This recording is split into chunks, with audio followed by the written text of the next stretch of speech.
예, 안녕하십니까. 오늘 합작계약 주요 쟁점 세 번째 시간입니다. 국제합작 해수 사유에 관한 연구 결과에 의하면은 합작이 목적대로 이렇게 달성이 돼서 이제 그 종결하는 경우는 10%에 불과하고, 목적 달성을 하지 못한 다른 그 사유로 인해서 종결되는 경우가 90%에 달한다 하는 이런 그 연구 결과도 있습니다. 그 합작 계약을 초기 이렇게 시작할 때는 대체로 그 당사자들 간의 관계가 상당히 우호적이기 때문에 그 종결을 어떻게 할 거냐 하는 문제에 대해서는 그렇게 신중하게 생각을 하지 않는 경우가 대다수입니다.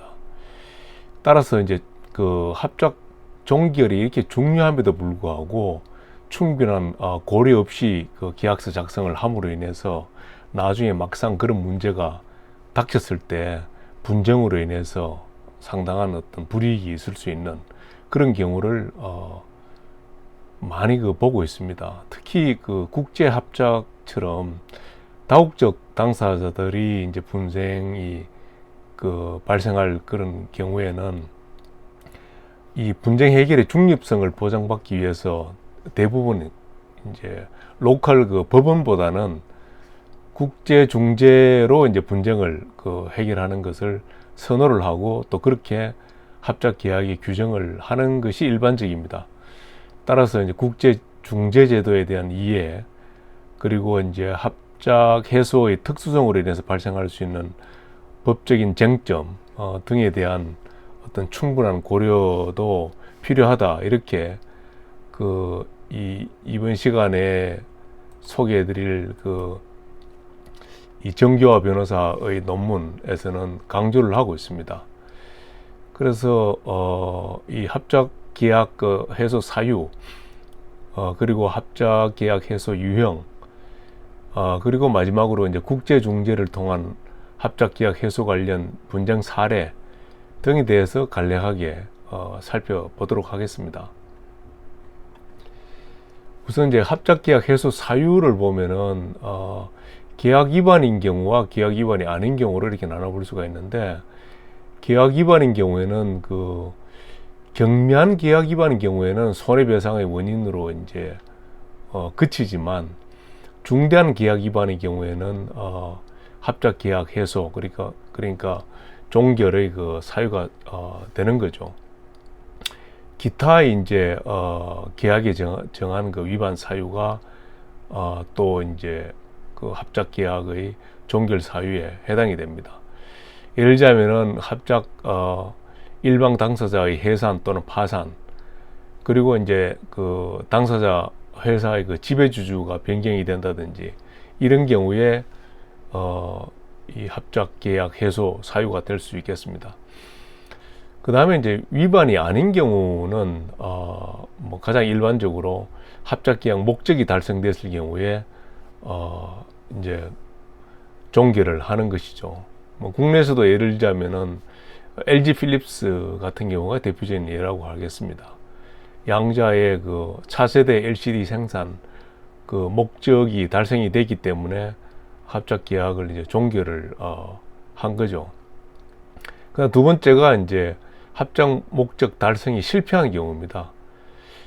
더 이상 이렇게 진도가 안 나간다든지 할 경우에는 이 종결을 하는데, 이런 경우를 대비해서 중요한 사업 목적을 구체적으로 규정할 필요가 있는 것입니다. 그렇게 해서 합작을 해소할 사유가 충분히 발생이 됐다 하는 것을 객관화할 수 있어야 되겠죠. 그 다음에 세 번째로 이제 교착 상태입니다. 우리가 누누이 앞 시간에도 살펴본 사항이죠. 주총 또는 이사회에서 당사자들이 의견이 서로 이제 대립함으로 인해서 합작해서 경영이 벽에 이제 부딪히는 그런 경우라고 할 수 있겠습니다. 이런 경우는 이제 크게 보면은 합작해서 사업 확장 등이 일방 당사자와 잠재적 경쟁을 초래할 그런 우려가 있을 때 상대방 입장에서는 거부권 행사를 할 수가 있는 것이죠. 그 다음에 이제 계약의 중요 사항이라든지 계약 조건, 자금 조달 등의 문제에 있어서 서로 이제 합의가 이루어지지 않는 경우에 교착 상태가 일어난다고 볼 수가 있겠습니다. 그 다음에 이제 그 교착 상태 해결 방안으로서 정 변호사께서 몇 가지 제안을 소개를 하고 있습니다. 첫 번째, 이제 캐스팅 보트를 이사회 의장에게 부여하는 방안이 있을 수 있는데, 이 부분을 앞서 이제 살펴본 거기 때문에 넘어가겠습니다. 그냥 추가 이사를 이제 지명하는 경우인데, 당사자 중 일방이 추가 이사 지명권을 보유하고 있는 경우입니다. 이 경우도 사실상은 현실화되기가 어려운데, 그 일방이 그 지명한 이사가 그 일방의 우호적인 어떤 입장을 택할 가능성이 크기 때문입니다. 또 이제 스윙맨 디렉터를 선정하는 방법인데, 이사 정원의 한 명을 그 공석으로 하고 있다가 교착 상태가 발생하면은 양 당사자가 합의하여 중립적인 제3자를 추가로 이제 선임하는 경우입니다. 근데 여기서도 이제 문제가 있는 것이, 과연 이런 중립적인 제3자를 선임할 수 있겠느냐 하는 그런 문제가 있는 것이죠. 그 다음에 각 당사자 회사의 고위 임원 또는 이제 CEO 간의 협의를 통하여 결정하는 것인데, 이 교착 상태가 됐다는 것은 이미 이 과정을 다 거친 것이기 때문에 과연 이게 이제 실익이 있느냐 하는 부분이 있습니다. 그다음에 마지막으로 이제 조정 또는 이제 중재에 의한 해결인데, 조정의 경우에는 사실 구속력이 없습니다. 명망 있는 뭐 제3자로 한다든지 이렇게 해서 이제 분쟁 해결을 하는데, 이 또한 사실은 구속력이 없기 때문에 분쟁 해결 기간만 지연될 그런 우려가 있는 것이죠. 근데 많이 이제 채택하는 게 이제 중재입니다. 중재라는 것은 뒷장에서 간단하게 이제 통상적인 국제 중재 절차를 보면은 일단 합의한 이제 국제 중재 기관에 중재 신청서를 제출을 합니다. 그러면은 그 기관에서 보내온 답변서를 작성을 해서 그 다음에 이제 그 중재 판정부를 이제 구성을 하고 사건 관리 회의를 하게 됩니다. 그렇게 해서 이제 1차 이제 서면을 교환을 하게 되고, 거기에 따른 이제 문서를 이제 제출하고, 그다음에 이제 부족한 부분에 대한 2차 서면 교환을 하고 이제 심리 기일을 하는 거죠. 심리 기일 이후에 이제 서면 교환을 통해서 최종적으로 중재 이제 판정을 하게 됩니다. 이 중재 판정을 하게 되면 더 이상 추가적인 어떤 항소라든지 이런 게 없습니다. 그리고 여기 중재기관에서의 판정은 로컬 법원에서도 그대로 인정을 하고 있습니다. 그래서 이제 중재에 의한 해결이 일반적인 이제 사항으로 이렇게 받아들여지게 되는데, 이 비즈니스 이 분쟁이 발생할 경우에 중재 대상인 이 리걸 분쟁과 분리해서 이제 중재 조항이 적용되지 않는 것으로 규정이 이제 가능합니다. 그래서 이제 리걸 분쟁만 이렇게 이제 중재를 통해서 정리가 될 수 있도록 이렇게 이 양자를 이렇게 분리하는 게 필요하다. 만약에 교착 상태 상황이 위 해결 방안을 통해서 해소가 되지 않는다, 그러면 합작 계약의 해소는 불가피하다, 이렇게 볼 수가 있겠습니다.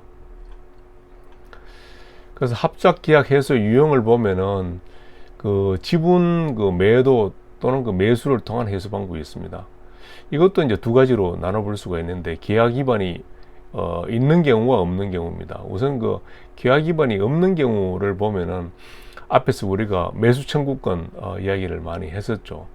일방 당사자가 지분 매각을 할 경우에 먼저 상대방 파트너에게 특정한 가격으로 매도 청약을 먼저 하고, 그 상대방이, 그러니까 파트너가 의사가 없다라는 게 확인이 되면은 제3자에게 그때 가서 이제 매각하는 방법입니다. 그 다음으로 이제 슛아웃 조항을 넣는 경우입니다. 주로 이제 그 교착 상태가 발생됐을 상황에서 이 슛아웃 클로즈를 실행을 하게 되는데, 공정한 지분 가격 형성에 기여하고, 그리고 이제 정해진 절차에 의해서 빠르게 효율적으로 이제 그 실행할 수가 있고, 당사자들이 최대한 그 협의한다는 그런 장점이 있는 방법이라고 할 수가 있겠습니다.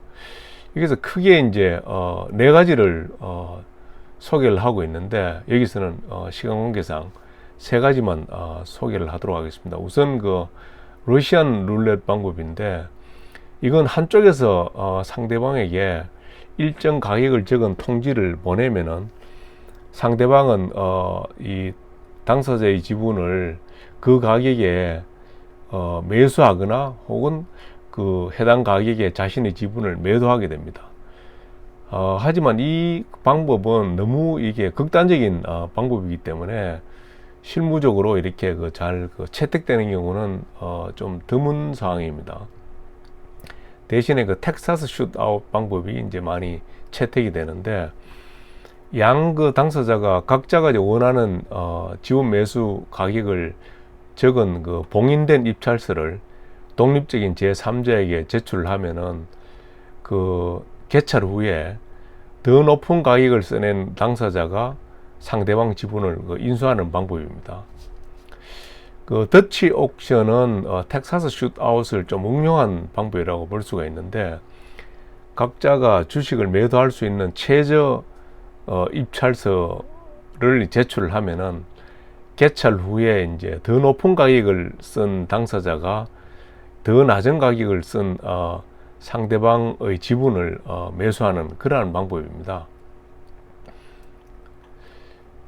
반면에 그 그다음 계약 위반이 있는 경우에는 일방 당사자의 계약 위반으로 합작 계약을 해소하는 경우에는 계약을 위반하지 않는 당사자가 일정 정도의 보상을 받도록 하는 것이 중요한 고려 사항입니다.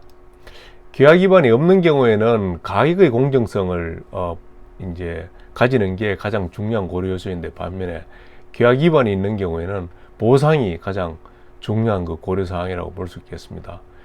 따라서 이 중요한 그 계약 위반이 있는 경우에 이 계약 위반으로 인해서 지분의 매도 매수 조항을 이렇게 촉발하는 그러한 경우에는 이 상대방에게 계약 위반을 한 당사자가 그 적정 가격에서 일정 비율로 할인된 가격으로 그 매도한다는 것을 청약한 것으로 간주한다, 이렇게 이제 그 계약서에 규정을 할 수가 있겠습니다. 또는 이제 그 반대로 그 상대방 그 가격을 정상 가격보다 상당히 그 할인해서 그 매수할 수 있다, 그 하는 그런 그 규정을 넣을 수가 있는 것이죠. 그 다음에 이제 이 해산 및 청산인데, 합작 해소 방법으로 지분 매도 매수만을 규정하고 그 회사의 해산에 대한 그 규정을 두지 않는 경우도 있지만, 병렬적으로 이렇게 이 합작 회사 이제 그 절차를 이제 두는 것이 일반적이다. 이 해산만을 규정하지 않고 해산된 후에 그 회사의 그 남은 자산을 청산하는 절차에 대해서 구체적으로 이렇게 규정을 두고 정관상으로도 이렇게 둘 필요가 있다, 이렇게 지적을 할 수가 있겠습니다. 그 다음에 이제 그 세 번째 테마로 국제 중재를 통한 합작계약 해소 관련 분쟁 사례를 들고 있습니다. 국제 중재가 진행될 경우에 유의될 사항으로서 첫 번째, 중재 조항의 그 통일성입니다.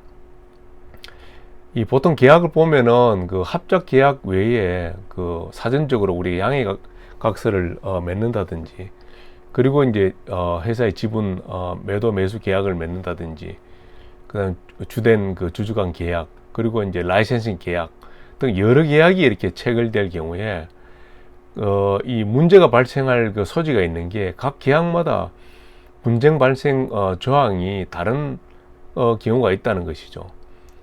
합작계약서 등 이제 모든 이제 관련 약정에 중재기관, 그리고 이제 중재인, 중재지, 중거법 등이 각자 이제 달라서 나중에 이제 문제가 발생했을 경우에 그 사안이 굉장히 복잡해지는 그런 경우가 많이 발생이 되는데, 이 중재기관, 중재인, 중재지, 중거법을 일치시키는 통일적인 중재 조항을 규정하는 것이 굉장히 바람직하다, 이렇게 지적을 하고 있습니다. 특히 이제 합작계약의 중거법 관련해서 국제합작계약 당사자들 사이에 적용되는 중거법과 합작회사에 적용되는 법이 일치하지 않음으로 해서 예측하지 못한 그런 문제가 발생할 수 있는 경우가 왕왕 있다, 이렇게 소개하고 있습니다.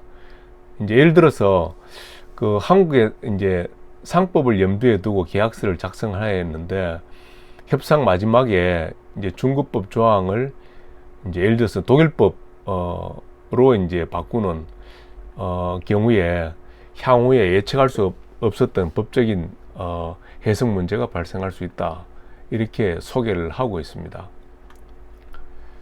세 번째로 이제 지분 매도 매수에 의한 합작 해소와 관련된 분쟁인데, 일방이 지분 매도 매수 권리를 행사하였음에도 불구하고 상대방이 당해 권리 행사 요건이 충족되지 않았다 하는 그런 이유를 들면서 권리 행사의 유효성을 추가적으로 이제 법적으로 다투는 그런 분쟁이 발생할 수 있다는 거죠.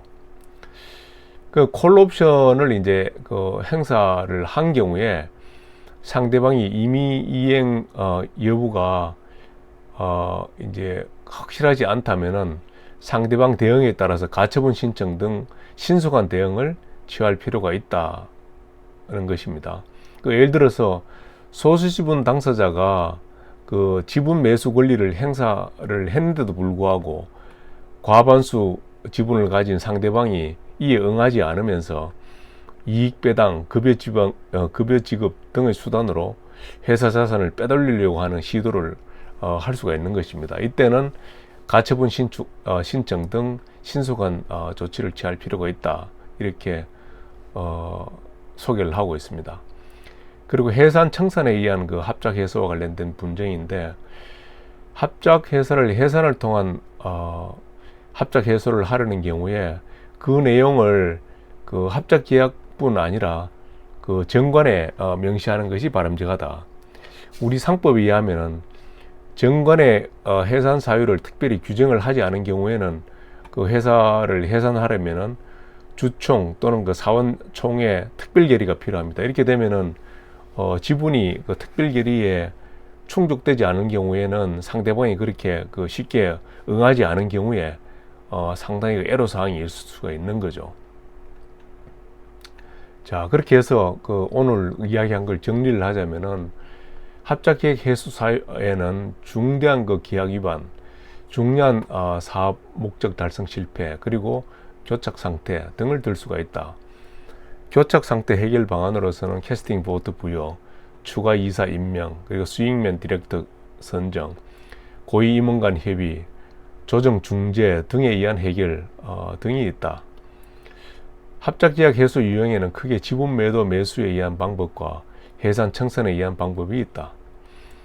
지분 매도 매수에 의한 방법에는 첫째, 계약 위반이 없는 경우에는 우선 매수권과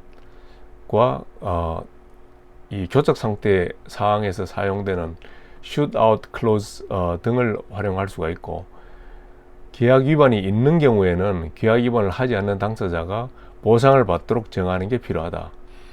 국제중재를 통한 합작계약의 해소 관련 분쟁 사례에서요, 중재조항의 통일성, 그리고 합작계약의 중거법, 지분 매도 매수에 의한 합작 해소와 관련된 분쟁 등을 설명을 하였습니다. 오늘은 여기까지 하도록 하겠습니다. 수고하셨습니다.